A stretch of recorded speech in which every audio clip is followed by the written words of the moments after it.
Assalamualaikum warahmatullahi wabarakatuh. Perkenalkan, saya Malia Sapiti Latifah dari program studi S1 Manajemen. Pada kesempatan kali ini, saya akan membahas tentang perilaku konsumen dan cakupannya dalam dunia pemasaran. Dengan mengaitkan pembahasan ini melalui 6 level taksonomi Bloom-Anderson. Yang pertama, saya akan menjelaskan pengertian dasar perilaku konsumen. Nah, perilaku konsumen adalah proses yang dilakukan individu atau kelompok dalam mencari, membeli, menggunakan, dan mengevaluasi produk atau jasa untuk memenuhi kebutuhan dan keinginannya. Ruang lingkupnya mencakup 3 tahap penting, yaitu sebelum pembelian, saat pembelian, dan setelah pembelian.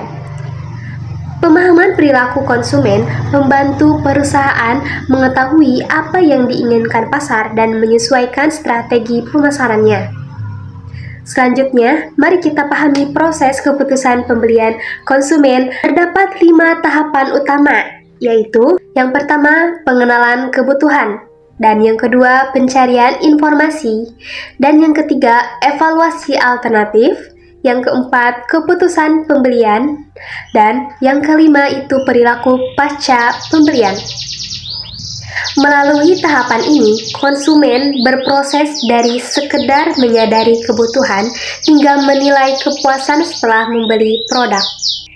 Pada tahapan ini, saya akan menerapkan konsep perilaku konsumen dalam konteks nyata. Contohnya, ketika seseorang ingin membeli smartphone, ia akan mencari informasi merek terbaik, membandingkan harga, lalu membeli sesuai kebutuhannya. Perusahaan seperti Samsung atau Apple menggunakan pemahaman perilaku konsumen ini untuk menentukan strategi promosi dan fitur produk yang sesuai dengan preferensi pembeli. Berikutnya kita analisis faktor-faktor yang mempengaruhi perilaku konsumen. Faktor internal meliputi motivasi, persepsi, kepribadian, sikap, dan pengalaman. Sementara faktor eksternal mencakup budaya, kelas sosial, kelompok preferensi, dan keluarga. Kedua faktor ini saling berinteraksi dan membentuk pola perilaku konsumen yang berbeda-beda di setiap kelompok masyarakat. Pada tahap evaluasi, kita menilai bagaimana pemahaman perilaku konsumen digunakan dalam strategi pemasaran, yaitu melalui konsep segmentasi, penargetan, dan positioning (STP). Perusahaan perlu menilai segmen pasar mana yang paling potensial, menargetkan konsumen yang sesuai, lalu memposisikan produk agar memiliki citra yang kuat di benak konsumen.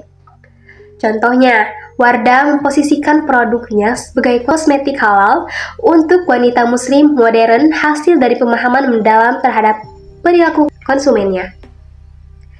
Terakhir, pada tahap mencipta, saya mengusulkan ide untuk menerapkan penelitian perilaku konsumen agar strategi pemasaran lebih efektif. Perusahaan dapat menciptakan inovasi dengan menggunakan data digital seperti analisis perilaku di media sosial atau e-commerce. Untuk memahami tren dan preferensi konsumen secara real time, dengan demikian, perusahaan mampu menghadirkan produk yang relevan, meningkatkan kepuasan pelanggan, dan membangun loyalitas jangka panjang. Nah, kali ini, sebagai kesimpulannya, memahami perilaku konsumen tidak hanya penting untuk menciptakan strategi pemasaran yang efektif, tetapi juga menjadi dasar bagi perusahaan untuk berinovasi dan beradaptasi terhadap perubahan perilaku masyarakat.